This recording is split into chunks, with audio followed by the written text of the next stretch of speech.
Hi ವೀಕ್ಷಕರೇ, ನೋಡಿ, ಕೊನೆಗೂ ಸರ್ಕಾರದಿಂದ ಗೃಹಲಕ್ಷ್ಮಿ ಯೋಜನೆಯ ಪ್ರತಿ ಫಲಾನುಭವಿಗಳ ಬ್ಯಾಂಕ್ ಖಾತೆಗೆ ಕಳೆದ 3 ತಿಂಗಳಿಂದ ಬಾಕಿ ಇದ್ದಂಥ ಒಟ್ಟು 3 ತಿಂಗಳ ಗೃಹಲಕ್ಷ್ಮಿ ಯೋಜನೆಯ 6,000 ಹಣನ ಪ್ರತಿ ಫಲಾನುಭವಿಗಳಿಗೆ ನಾವು ಜಮಾ ಮಾಡ್ತಾ ಇದ್ದೀವಿ ಅಂತ ಹಣಕಾಸು ಇಲಾಖೆ ಗೃಹಲಕ್ಷ್ಮಿ ಫಲಾನುಭವಿಗಳಿಗೆ ಭರ್ಜರಿ ಗುಡ್ ನ್ಯೂಸ್ನ ಕೊಟ್ಟಿದೆ.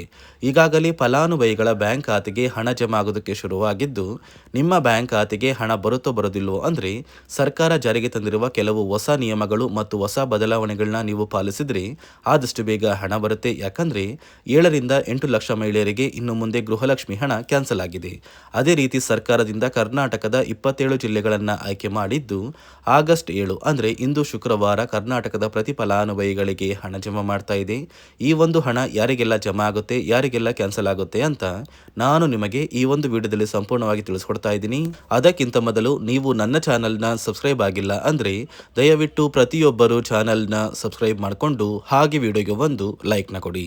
ಹೌದು ವೀಕ್ಷಕರೇ, ಸರ್ಕಾರದಿಂದ ಗೃಹಲಕ್ಷ್ಮಿ ಯೋಜನೆಯ ಪ್ರತಿಯೊಂದು ಫಲಾನುಭವಿಗಳ ಬ್ಯಾಂಕ್ ಖಾತೆಗೆ ಕಳೆದ 3 ತಿಂಗಳಿಂದ ನಮ್ಮ ಬ್ಯಾಂಕ್ ಖಾತೆಗೆ ಹಣ ಬರ್ತಾ ಇಲ್ಲ, ಯಾವಾಗ ಬರುತ್ತೆ ಅಂತ ಹೇಳ್ತಾ ಇದ್ರಿ. ಇಂತಹ ಪ್ರತಿ ಫಲಾನುಭವಿಗಳಿಗೆ ಜುಲೈ, ಜೂನ್ ಮತ್ತು ಮೇ ತಿಂಗಳ ಒಟ್ಟು 6,000 ಹಣ ಬರ್ತಾ ಇದ್ದು, ಈ 3 ತಿಂಗಳ ಹಣ ಫಲಾನುಭವಿಗಳಿಗೆ ಜಮಾ ಆಗೋದಕ್ಕೆ ಶುರುವಾಗಿದೆ. ಆದರೆ ಸರ್ಕಾರದಿಂದ ಗೃಹಲಕ್ಷ್ಮಿ ಯೋಜನೆಯಲ್ಲಿ ಹೊಸ ರೀತಿಯ ಬದಲಾವಣೆಗಳು ಮತ್ತು ಹೊಸ ರೀತಿಯ ನಿಯಮಗಳು ಬರ್ತಾ ಇದೆ. ಈ ನಿಯಮಗಳು ಮತ್ತು ಬದಲಾವಣೆಗಳನ್ನ ನೀವು ಪಾಲಿಸಿದ್ರೆ ಮಾತ್ರ ನಿಮ್ಮ ಬ್ಯಾಂಕ್ ಖಾತೆಗೆ ಹಣ ಬರೋದು. ಯಾಕಂದ್ರೆ ಈಗಾಗಲೇ ಸಾಕಷ್ಟು ಫಲಾನುಭವಿಗಳಿಗೆ ಹಣ ಕೂಡ ಕ್ಯಾನ್ಸಲ್ ಆಗ್ತಾ ಇದೆ. ಹಾಗಾದ್ರೆ ಆ ನಿಯಮಗಳು ಏನು, ಬದಲಾವಣೆಗಳು ಏನು ಅಂತ ಕೂಡ ತಿಳಿಸ್ಕೊಡ್ತೀನಿ.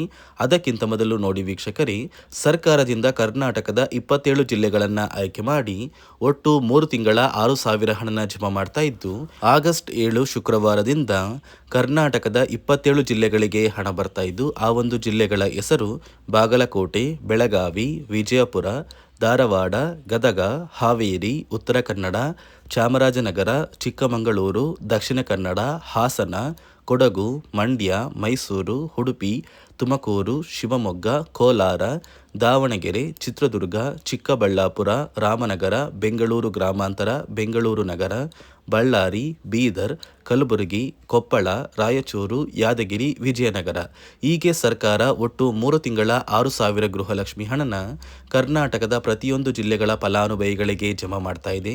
ನಿಮ್ಮ ಬ್ಯಾಂಕ್ ಖಾತೆಗೆ ಹಣ ಬರುತ್ತೋ ಬರೋದಿಲ್ವ ಅಂತ ಕೂಡ ನೀವು ಥಿಂಕ್ ಮಾಡ್ತಾ ಇರ್ತೀರಾ.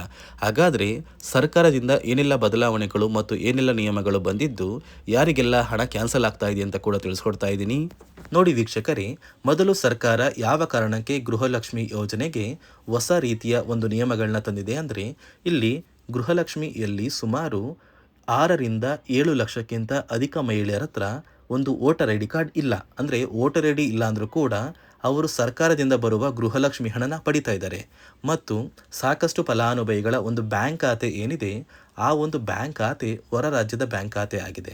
ಅಂದರೆ ಕರ್ನಾಟಕದಲ್ಲಿರುವಂತಹ ಫಲಾನುಭವಿಗಳು ಬೇರೆ ರಾಜ್ಯದಲ್ಲಿ ಹೊಂದಿರುವಂತಹ ಒಂದು ಬ್ಯಾಂಕ್ ಖಾತೆನ ಕೊಟ್ಟು ಗೃಹಲಕ್ಷ್ಮಿ ಹಣನ ಪಡಿತಾ ಇದ್ದಾರೆ.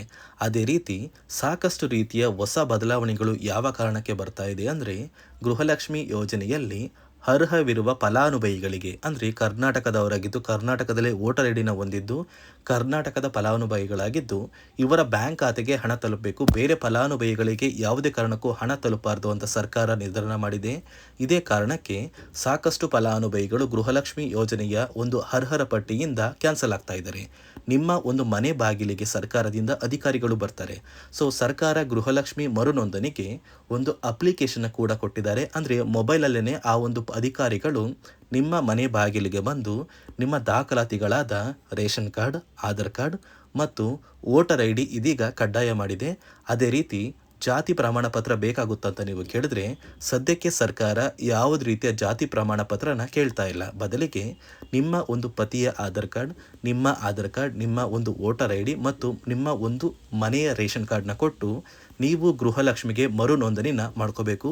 ಈ ಒಂದು ಕೆಲಸನ ಮಾಡೋದು ಗ್ರಾಮದಿಂದ ಕೆಲವು ಅಧಿಕಾರಿಗಳು ಬರ್ತಾರೆ. ಅಂದರೆ ಗ್ರಾಮ ಅಭಿವೃದ್ಧಿ ಇಲಾಖೆಯಿಂದ ಕೆಲವೊಂದು ಅಧಿಕಾರಿಗಳು ಬಂದರೆ ಅಂಗನವಾಡಿಯ ಕಾರ್ಯಕರ್ತರು ಕೂಡ ನಿಮ್ಮ ಮನೆ ಬಾಗಿಲಿಗೆ ಬಂದು ಪ್ರತಿ ಫಲಾನುಭವಿಗಳ ದಾಖಲಾತಿಗಳನ್ನ ಎಂಟ್ರಿ ಮಾಡ್ಕೊಂಡು ಹೋಗ್ತಾರೆ.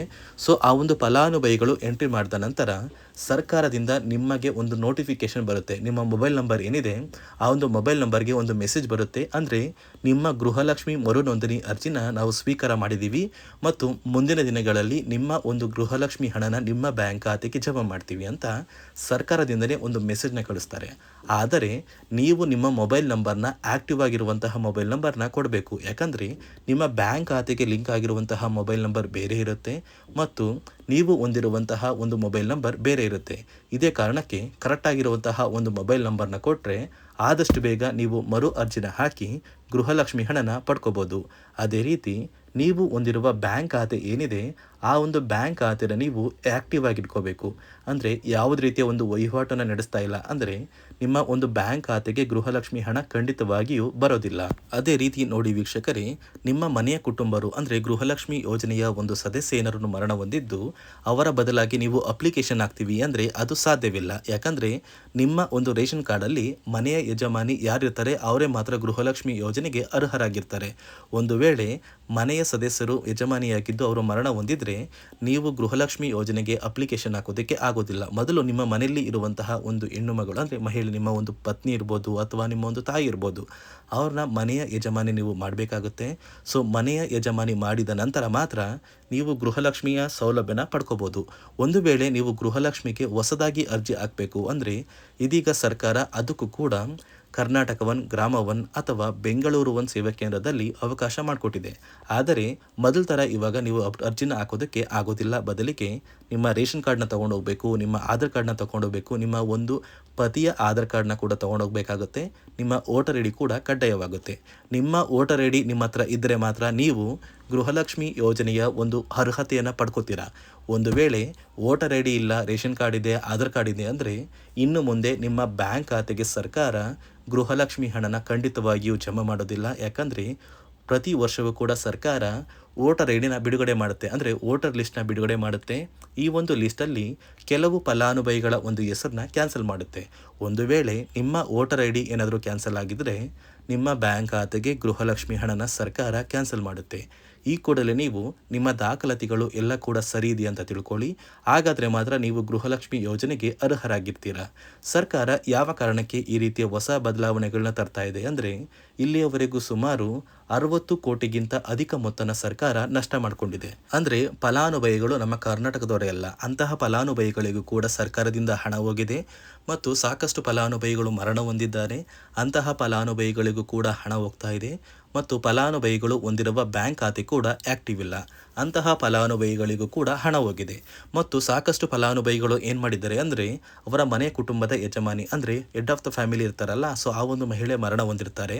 ಸೊ ಏನೋ ಒಂದು ಕಾರಣದಿಂದ ಮರಣ ಹೊಂದಿದ್ದು ಅವರ ಬ್ಯಾಂಕ್ ಖಾತೆಗೆ ಬರುವ ಗೃಹಲಕ್ಷ್ಮಿ ಹಣನ ಒಂದು ATM ಮೂಲಕ ವಿತ್ಡ್ರಾ ಮಾಡಿದ್ದಾರೆ ಮತ್ತು ಫೋನ್ಪೇ ಮೂಲಕ ಟ್ರಾನ್ಸ್ಫರ್ ಮಾಡ್ಕೊಂಡಿದ್ದಾರೆ. ಇದೀಗ ಸರ್ಕಾರ ಈ ರೀತಿಯ ಒಂದು ಹೊಸ ಬದಲಾವಣೆಗಳನ್ನ ಜಾರಿಗೆ ತಂದರೆ ಯಾರಿಗೂ ಕೂಡ ಗೃಹಲಕ್ಷ್ಮಿ ಹಣ ಮೋಸ ಆಗೋದಿಲ್ಲ ಮತ್ತು ಪ್ರತಿ ಫಲಾನುಭವಿಗಳಿಗೆ ಹಣ ಬಂದೇ ಬರುತ್ತೆ ಅಂತ ಆದೇಶ ಕೊಟ್ಟಿದೆ. ನೀವು ಕೇಳ್ಬೋದು ವೀಕ್ಷಕರೇ, 3 ವರ್ಷದಿಂದ ಯಾವುದೇ ಕಾರಣಕ್ಕೂ ನಮಗೆ ಗೃಹಲಕ್ಷ್ಮಿ ಯೋಜನೆ ಹಣ ಮಿಸ್ ಆಗಿಲ್ಲ. ಸೊ ಇದೀಗ ಏನಕ್ಕೆ ಸಡನ್ ಆಗಿ ಈ ಥರ ಬದಲಾವಣೆಗಳು ಬರ್ತಾ ಇದೆ ಅಂದರೆ ಸರ್ಕಾರದಿಂದ ಕೆಲವು ಅಧಿಕಾರಿಗಳು ಒಂದು ಚರ್ಚೆ ನಡೆಸಿದ್ದಾರೆ. ಒಂದು ಸಭೆಯಲ್ಲಿ ಗೃಹಲಕ್ಷ್ಮಿ ಯೋಜನೆಯ ಕುರಿತು ಒಂದು ಸಭೆ ಮಾಡಿದಾಗ ಅಲ್ಲಿ ಗೃಹಲಕ್ಷ್ಮಿ ಯೋಜನೆಯಲ್ಲಿ ಸಾಕಷ್ಟು ರೀತಿಯ ಲೋಪದೋಷಗಳು ಕಂಡು ಬಂದಿದೆ. DBT ಮೂಲಕ ನಿಮ್ಮ ಬ್ಯಾಂಕ್ ಖಾತೆಗೆ ಹಣನ ಹಾಕಬೇಕಾದ್ರೆ ಸಾಕಷ್ಟು ಫಲಾನುಭವಿಗಳಿಗೆ ಹಣ ಹೋಗ್ತಾ ಇದೆ. ಸಾಕಷ್ಟು ಫಲಾನುಭವಿಗಳಿಗೆ ಹಣ ಹೋಗಿದ್ರು ಅವರ ಬ್ಯಾಂಕ್ ಖಾತೆಗೆ ಜಮಾ ಆಗ್ತಾ ಇಲ್ಲ, ಬದಲಿಗೆ ಆ ಒಂದು ಹಣ DBTಯಲ್ಲೇ ಸ್ಟಕ್ ಆಗ್ತಾ ಇದೆ. ಮತ್ತು ಸರ್ಕಾರಕ್ಕೂ ಕೂಡ ಆ ಒಂದು ಹಣ ಬರ್ತಾ ಇಲ್ಲ. ಮತ್ತು ಸರ್ಕಾರ ಹಾಕಿರುವ ಹಣ ಇನ್ನೂ ಕೂಡ ಹಾಗೇ ಇದೆ. ಸಾಕಷ್ಟು ಫಲಾನುಭವಿಗಳು ಆ ಒಂದು ಹಣನ ಯೂಸ್ ಕೂಡ ಮಾಡ್ತಾ ಇಲ್ಲ, ಅಂದರೆ ಅದು ಬ್ಯಾಂಕ್ ಖಾತೆಯಲ್ಲಿ ಹಂಗೇನೆ ಇದೆ. ಇದೇ ಕಾರಣಕ್ಕೆ ಸರ್ಕಾರ ಈ ರೀತಿಯ ಹೊಸ ಬದಲಾವಣೆಗಳನ್ನ ತಂದಿದ್ದು, ಯಾರೆಲ್ಲ ಫಲಾನುಭವಿಗಳು ಸರ್ಕಾರಕ್ಕೆ ತೆರಿಗೆನ ಕಟ್ತಾ ಇದ್ದೀರಾ, ಗೌರ್ನಮೆಂಟ್ ಜಾಬಲ್ಲಿದ್ದೀರಾ ಮತ್ತು ಇನ್ಕಮ್ ಟ್ಯಾಕ್ಸ್ನ ಪೇ ಮಾಡ್ತಾ ಇದ್ದೀರಾ, ಇಂತಹ ಫಲಾನುಭವಿಗಳ ಹೆಸರನ್ನ ಇನ್ನು ಮುಂದೆ ಸರ್ಕಾರ ಗೃಹಲಕ್ಷ್ಮಿ ಯೋಜನೆಯಿಂದ ಕ್ಯಾನ್ಸಲ್ ಮಾಡಿದೆ. ನಿಮ್ಮ ಒಂದು ರೇಷನ್ ಕಾರ್ಡ್ BPL ರೇಷನ್ ಕಾರ್ಡಿಂದ APL ಆಗಿದ್ರು ಕೂಡ ನೀವು ಗೃಹಲಕ್ಷ್ಮಿ ಯೋಜನೆನ ಪಡೆಯೋದಕ್ಕೆ ಅರ್ಹರಾಗಿರ್ತೀರಾ. ನೋಡಿ ವೀಕ್ಷಕರೇ, ಸರ್ಕಾರದಿಂದ ಕರ್ನಾಟಕದ ಪ್ರತಿ ಫಲಾನುಭವಿಗಳ ಬ್ಯಾಂಕ್ ಖಾತೆಗೆ ಕೊನೆಗೂ 3 ತಿಂಗಳ 6,000 ಹಣನ ಜಮಾ ಮಾಡ್ತಾ ಇದ್ದು, ನಿಮ್ಮ ಬ್ಯಾಂಕ್ ಖಾತೆಗೆ ಈ ಆಗಸ್ಟ್ ತಿಂಗಳು ಮುಗಿಯುವಷ್ಟರಲ್ಲಿ ಹಣ ಬಂದೇ ಬರುತ್ತೆ. ಕೆಲವೇ ದಿನಗಳ ಕಾಲ ವೇಟ್ ಮಾಡಿ ಅಂತ ಹೇಳ್ತಾ, ಇದಿಷ್ಟು ಸರ್ಕಾರದಿಂದ ಬಂದಿರುವ ಮಾಹಿತಿಯಾಗಿದ್ದು, ನಾನು ಕೊಟ್ಟಿರುವ ಮಾಹಿತಿ ನಿಮಗೆ ಇಷ್ಟ ಆಗಿದ್ದಲ್ಲಿ ನನ್ನ ಚಾನಲ್ನ ಸಬ್ಸ್ಕ್ರೈಬ್ ಮಾಡಿಕೊಂಡು ಹಾಗೆ ಪ್ರತಿಯೊಬ್ಬರು ವಿಡಿಯೋಗೆ ಒಂದು ಲೈಕ್ನ ಕೊಡಿ.